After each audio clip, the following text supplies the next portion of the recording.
Anda berasal dari industri seperti kelapa sawit, makanan dan minuman, olahan susu, gula, atau jenis industri lain yang berbasis bahan alami, dan sering menghadapi tantangan serius dalam pengolahan air limbah yang tinggi kadar organik.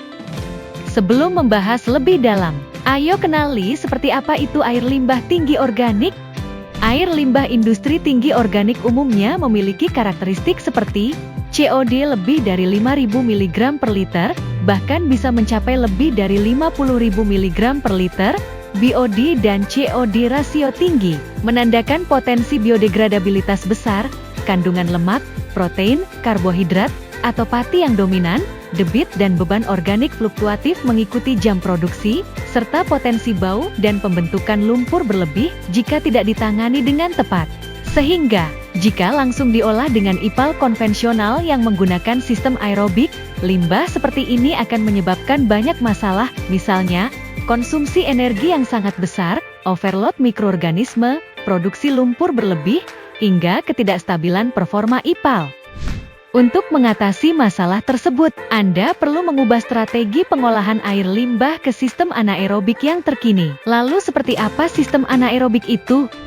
IPAL anaerobik adalah sistem pengolahan air limbah yang memanfaatkan mikroorganisme anaerob atau tanpa oksigen untuk mendegradasi senyawa organik kompleks menjadi senyawa sederhana, terutama metana, karbon dioksida, serta air dan biomasa.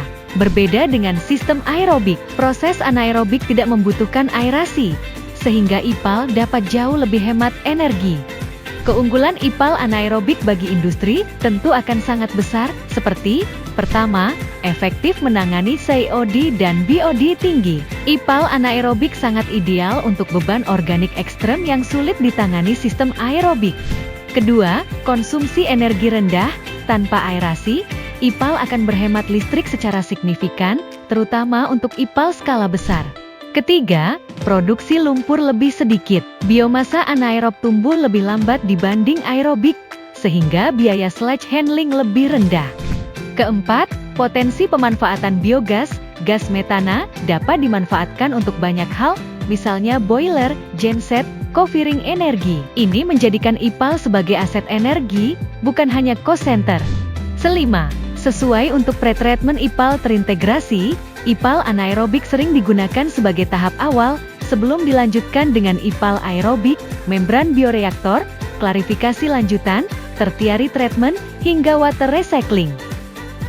Bukan hanya soal teknis dan kualitas air yang dihasilkan, ternyata memiliki IPAL anaerobik dapat mendongkrak nilai perusahaan dalam segi ESG, efisiensi energi, dan regulasi lingkungan yang semakin ketat, di mana IPAL anaerobik menawarkan nilai tambah nyata, seperti penurunan emisi karbon dari konsumsi listrik, sirkular ekonomi melalui pemanfaatan biogas, kepatuhan regulasi tanpa lonjakan OPEX, dan meningkatkan citra sustainability perusahaan. Bagi industri dengan air limbah tinggi organik, IPAL anaerobik bukan lagi opsi alternatif, melainkan fondasi utama sistem pengolahan limbah modern.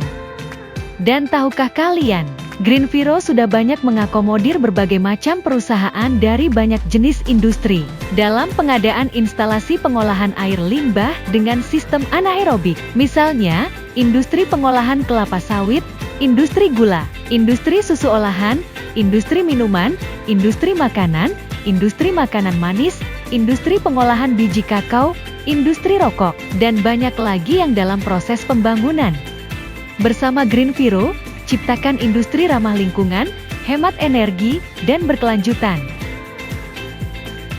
Jika video ini bermanfaat, jangan lupa like, share, dan subscribe. Berikan komentar bila Anda memiliki pertanyaan atau pengalaman soal IPAL. Sampai jumpa di video berikutnya.